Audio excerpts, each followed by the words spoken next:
preço da gasolina subiu e até os jovens estão tendo que se virar como podem para economizar. Reciclagem e solidariedade. Tênis velhos não precisam ir para o lixo. Fazer um filme do zero? Fomos acompanhar uma produção independente. Juventude e religião. Como conciliar as duas coisas? Confira isso e muito mais nessa edição do Espelho Urbano. Sejam bem-vindos!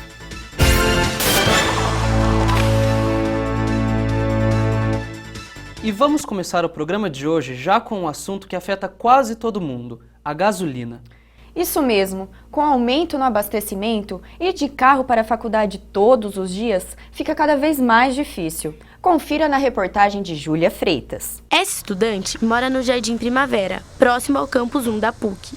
Mesmo assim, sente o aumento no bolso, até porque volta aos finais de semana para a casa dos pais em Atibaia. O dinheiro que eu usava antes para abastecer, hoje em dia não dá mais, poderia estar usando com outras coisas. E é uma coisa indispensável, eu não consigo ficar sem meu carro, inclusive porque eu não moro aqui. Segundo a Agência Nacional de Petróleo, o valor da gasolina aumentou 32 centavos de janeiro até agora. Essa diferença tem pesado no bolso e na rotina dos estudantes, que chegam a gastar até R$ 80 a mais no final do mês. Quando os preços dos combustíveis sobem, isso tem logicamente um impacto na vida das pessoas, justamente porque elas não conseguem deixar de usar. Então, o aumento dos combustíveis nos últimos meses, 10%, 15%, tem um impacto grande na vida das pessoas, podendo inclusive comprometer a qualidade de vida se as pessoas não forem capazes de fazer um planejamento e usar de uma forma mais eficiente a sua renda. Já o aluno do curso de engenharia, que fica no campus 1 da PUC, mora no Jardim Proença. Todos os dias leva a irmã no campus 2, antes de ir para a faculdade. E fazer esse trajeto de carro estava pesando no seu orçamento. Quando a gasolina estava mais barata, eu gastava, por exemplo, R$50 por semana. Com o aumento da gasolina, eu comecei a gastar R$20 a mais, 70 então por semana seria. Isso foi uma quantia muito pesada no bolso. Na tentativa de diminuir os custos, os estudantes encontraram soluções diferentes. Para Ricardo foi a moto. Até fevereiro eu estava usando o carro, mas quando eu percebi esse grande aumento da gasolina, eu comecei a mudar para a moto. E Caterine vai e volta para a faculdade junto com amigas que moram no mesmo bairro. Eu e minhas amigas temos revezado carona, a gente usa o carro de uma numa semana, o carro de outra na outra semana, para dividir os gastos. E agora vamos falar de outro assunto importante. Vanessa, você sabia que a coleta seletiva de Campinas é muito baixa? De 600 toneladas que eram recolhidas por mês em 2012, hoje são só 560. E esse número é muito baixo perto do lixo que a cidade produz. É mesmo, Henrique, mas isso não desestimula os jovens a pensarem no meio ambiente e a praticarem a reciclagem. Confira na reportagem de Laura Baier. Elas estão aqui, ali, praticamente em todos os lugares e chamam a atenção pelo colorido. Mas ultimamente elas só têm mesmo colorido ambiente. Seja nas lixeiras ou o que a população recicla em casa, a separação do lixo para a reciclagem, que é responsabilidade da prefeitura, está sendo deixada de lado. Dos 7% do lixo total de Campinas, que é recolhido pela coleta seletiva, apenas 3% é encaminhado para cooperativas de reciclagem. O resto é despejado em aterros como este. Isso mostra que a cidade enfrenta um problema muito maior do que a gente imagina. Vai tudo. Vai CD, vai pilha, vai plástico, vai papelão, né? Quer dizer, vai dinheiro que é enterrado. Mas por que você não tem mais estrutura? Porque isso é custo. Isso é custo. Colocar caminhões diferenciados, coletas diferenciadas. O professor também ressalta que não há conscientização da população sobre a importância da reciclagem. E tem um outro problema que nós chamamos da educação ambiental. Ainda a prática do lixo é colocar o lixo na porta. Mas tem gente querendo reverter esse quadro. Na casa da Juliana, por exemplo, o hábito de separar o lixo reciclável do orgânico é sagrado. Ela mora com mais 2 amigas que aprenderam a reciclar por causa dela. A minha história com a reciclagem é desde dos meus pais. Eu aprendi isso em casa. Bom, então, eu trouxe isso para as meninas que eu moro. Só que eu sempre tenho que chamar a atenção delas, porque elas nunca separam lixo. E para quem acha que o hábito só passa de pai para filho, está muito enganado. Na casa da Natália, foi ela que ensinou a avó a reciclar. Eles começaram a falar na própria escola que você podia fazer isso em casa. E aí eu comecei a falar com a minha avó, né, que a gente passava o dia junto. Falava, avó, vamos separar. E hoje ela faz mais que eu. Mas pela necessidade do meio ambiente melhorar, né, a gente foi acatando a ideia. São iniciativas como essas que mantêm a cidade um pouco melhor.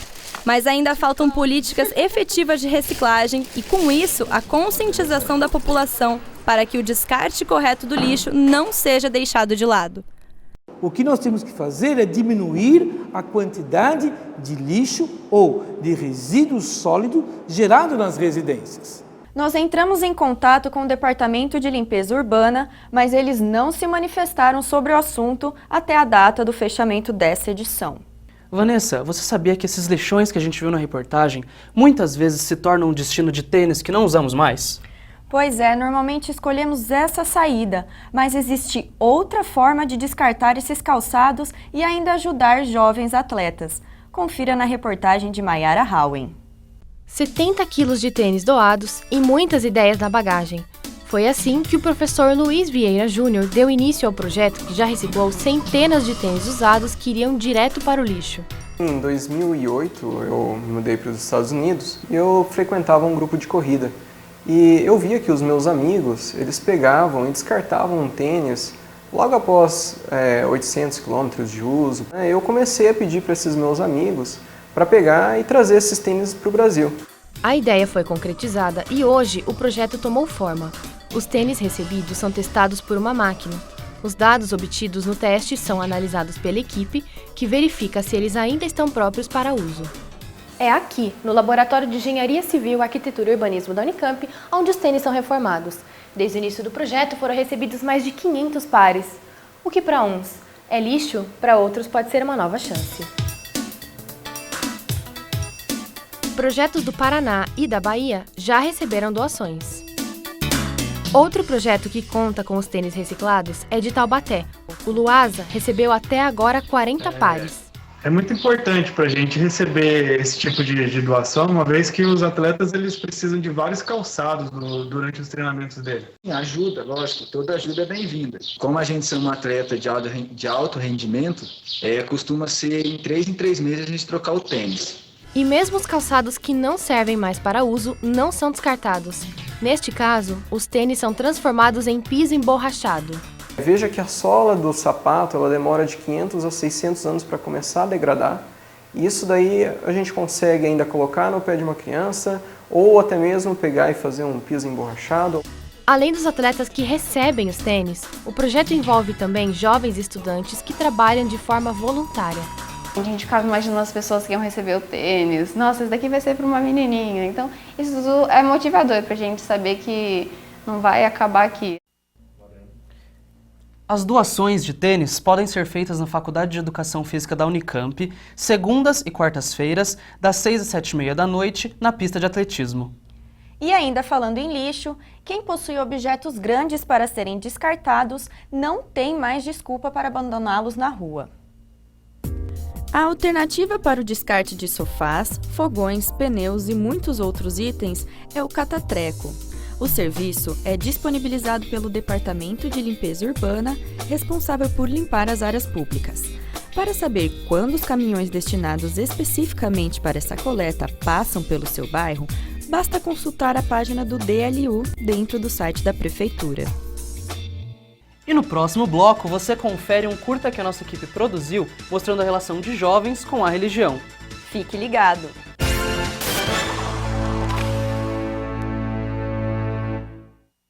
Desde 1982, a assistência judiciária da PUC Campinas oferece serviços jurídicos a pessoas com dificuldades financeiras.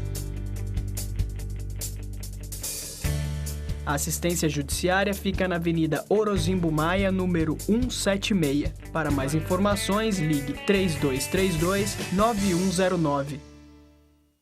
Desde 1972, a Clínica de Fonoaudiologia da PUC Campinas está de portas abertas para a comunidade. Com equipamentos de última geração, realiza exames e terapias de reabilitação da fala. Se necessário, oferece aparelhos auditivos.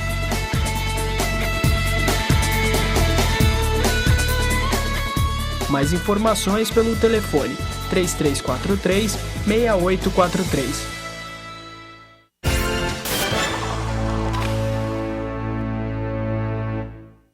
No Brasil, mais de 30 milhões de jovens entre 15 e 24 anos possuem uma crença.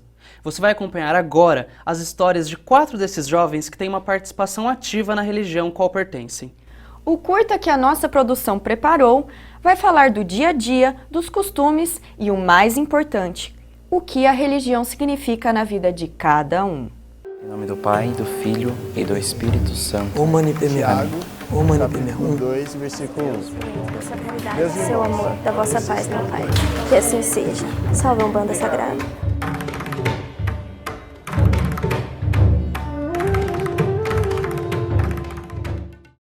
Hoje eu não consigo desassociar Jefferson e Jefferson cristão católico.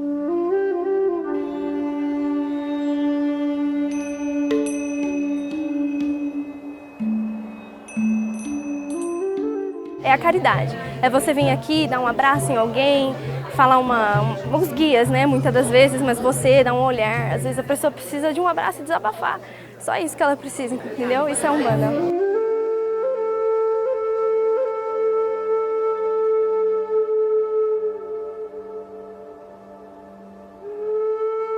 O Adventista do Sétimo Dia, ele vive a religião todos os dias. A gente acredita que Deus é um ser vivo e Ele está lá para se relacionar conosco e Ele quer se relacionar conosco.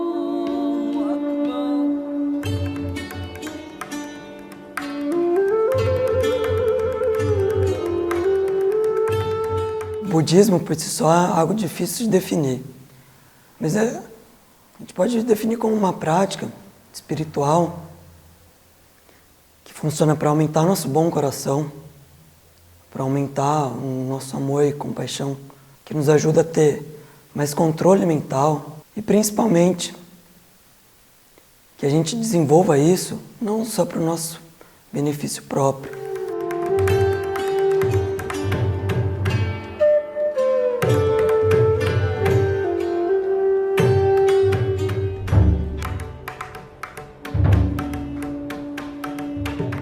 A minha religiosidade vem desde a infância e já aos 5 anos eu comecei algumas atividades na igreja, de coroinha, depois catequese. E isso foi só aumentando durante o tempo, né? Olha, eu nasci católica, fui batizada na católica, cresci assim, acreditando em Deus, sempre tive fé, mas faltava alguma coisa. Foi quando eu conheci Umbanda. Desde pequeno, meus pais me criaram na igreja adventista. Mas, assim como todo mundo tem os seus momentos de querer descobrir porquê das coisas, eu também tive meu momento. Sim, eu já fui em outras igrejas, nunca frequentei outras igrejas, mas já fui conhecer. E me aproximei do budismo e me tornei budista por conta de experiências pessoais, de realizar que os ensinamentos que estão ali estão corretos e por ali que eu posso me beneficiar, principalmente beneficiar os outros. A minha relação com pessoas de outra religião é muito saudável e muito boa, né?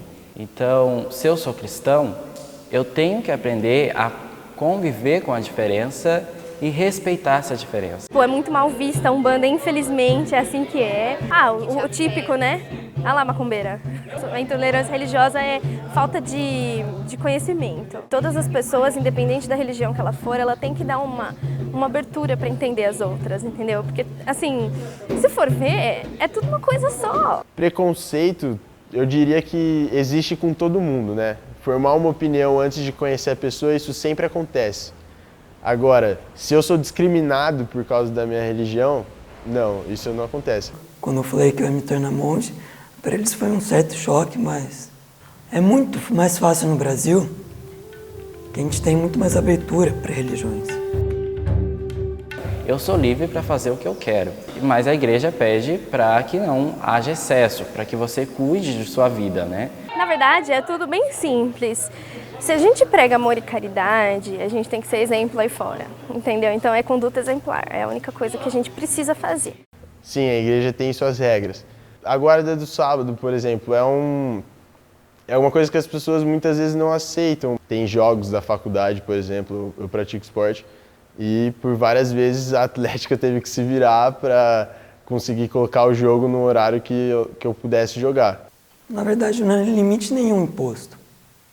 Vai da aspiração e a conexão de cada um. A vida é bem diferente. Disciplina, moral, exterior e interior é bem diferente. Não adianta você falar que é cristão se você não pensa no próximo, se você não pensa naquele que precisa mais, né? Sim, a Umbanda é minha vida, né?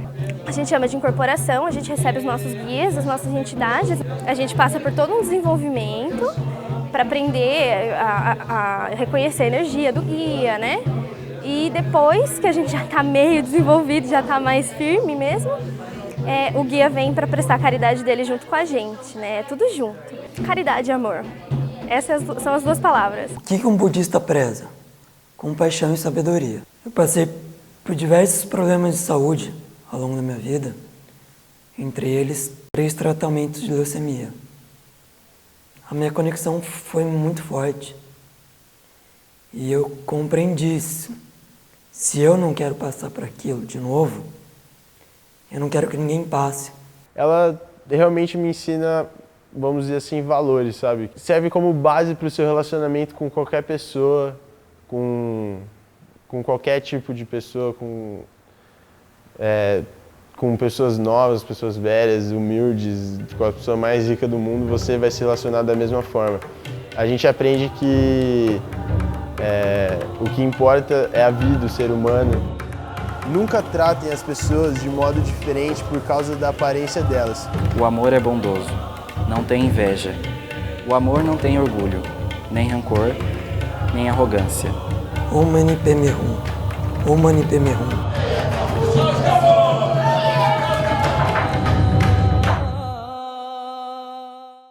Que bacana, né, Henrique? É muito legal ver a forma que esses jovens se relacionam com as suas religiões. E no próximo bloco, a importância do Pátio dos Leões e as placas que lembram os escravos. Você vai ver um pouquinho da história de Campinas daqui a pouco. Voltamos já.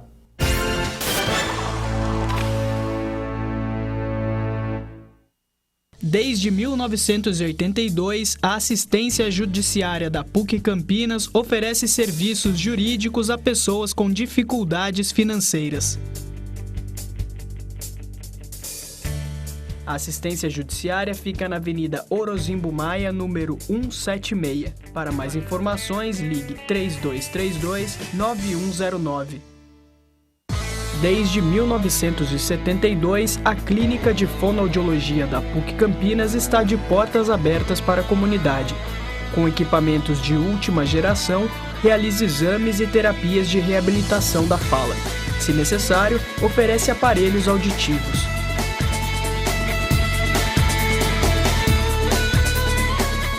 Mais informações pelo telefone 3343-6843.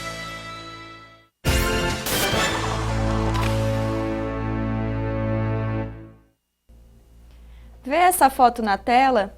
É de despedida. Esses são os últimos alunos de Direito da PUC Campinas que vão estudar no campus central onde fica o Pátio dos Leões.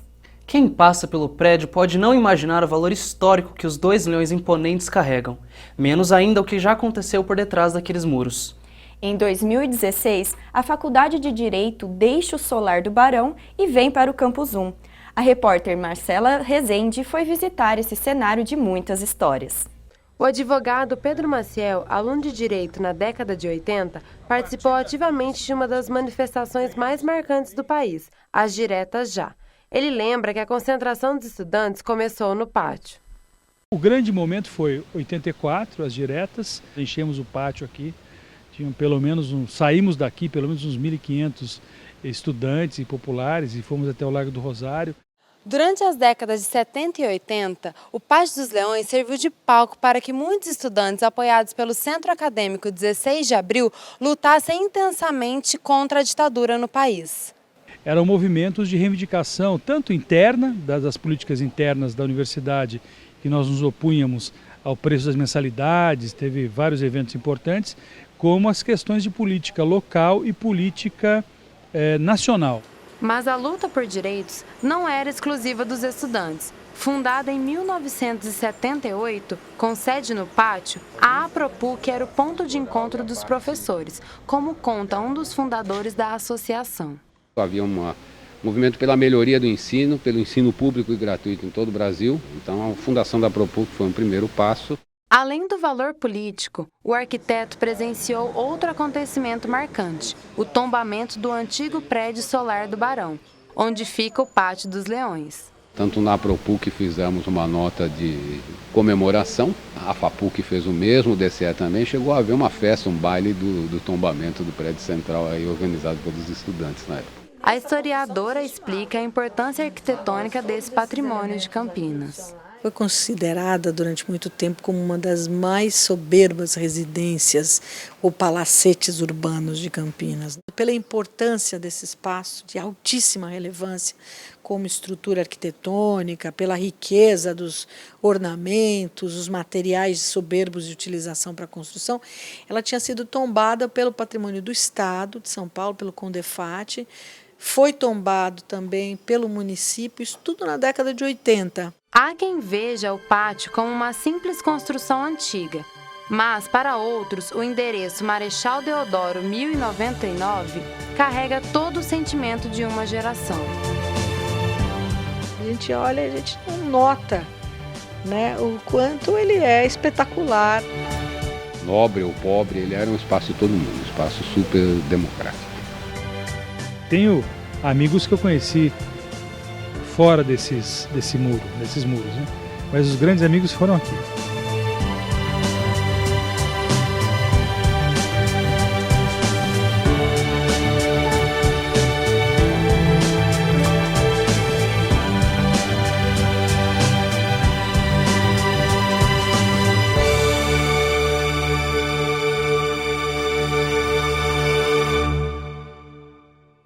E ainda sobre a história de Campinas, no mês da consciência negra, a cidade ganha placas com nomes de locais e pessoas negras importantes. É o projeto Ruas de Histórias Negras e a repórter Beatriz Meirelles foi conferir pra gente. Quem circula por Campinas terá uma surpresa em ruas já conhecidas. Inicialmente, serão 42 placas. Uma das placas está aqui, próximo ao Teatro Castro Mendes. Mestre Tito foi um ex-escravo muito conhecido pela população da época por seu trabalho como curandeiro. Além disso, ele deu início à construção da paróquia São Benedito, no centro de Campinas, local que também receberá uma das placas. Já aqui na Avenida Abolição, a placa presta homenagem à Capela de Santa Cruz do Fundão, hoje Nossa Senhora da Penha. Um símbolo de resistência que marca a morte do negro escravizado. E agora vamos falar de cinema. Pouca gente sabe da dificuldade que é produzir um filme independente. Os diretores pouco conhecidos batalham muito para conseguir apoio para tirar os projetos do papel. Veja na reportagem de Manuela Cury. Você já se imaginou dentro de um filme? Para colocar em prática esse sonho, Rafael e Henrique criaram, junto com um grupo de amigos, a Ethos Filmes, produtora independente de Campinas. Eu e os meus amigos, nós vimos que para dar esse passo adiante, nós precisávamos abrir uma empresa mesmo para conseguir os financiamentos, as aprovações, os parceiros que a gente quer trabalhar. Aí, esse ano, eu juntei com o Rafa, com o Ronaldo e com o Marcos, né, os 4 malucos assim que queriam gravar independente de qualquer coisa, e a gente fez a Ethos Filmes. Só que eles, assim como outras novas produtoras, enfrentam dificuldades na hora de tirar as ideias do roteiro. Nós sempre trabalhamos fazendo tudo, né? Cinema independente é um pouquinho assim, você carrega mala, carrega fio, arruma luz, filma, faz captação de som e também atua. A gravação de Sobrevidas já teve a participação de aproximadamente 40 pessoas, entre atores, figurantes e equipe técnica. Esse é o primeiro longa-metragem produzido pela Ethos Filmes. Além de interpretar um dos protagonistas, Henrique também ajuda nos bastidores. É muito difícil, né? Porque você está todo envolvido com o processo de produção, no processo de direção, e a hora que você vai atuar, você precisa desligar a chave. A equipe já passou por 5 cidades da região. A locação de hoje acontece nessa galeria, aqui na cidade de Campinas. Mas para conseguir um lugar como esse, nem sempre é tão fácil. Às vezes, eles precisam contar com a colaboração de pessoas dispostas a ajudar. Como você não tem orçamento, você acaba trabalhando muito assim com uma negociação, conversando com pessoas que podem emprestar o local. E é justamente a falta de investimento o maior problema de quem pretende fazer um filme.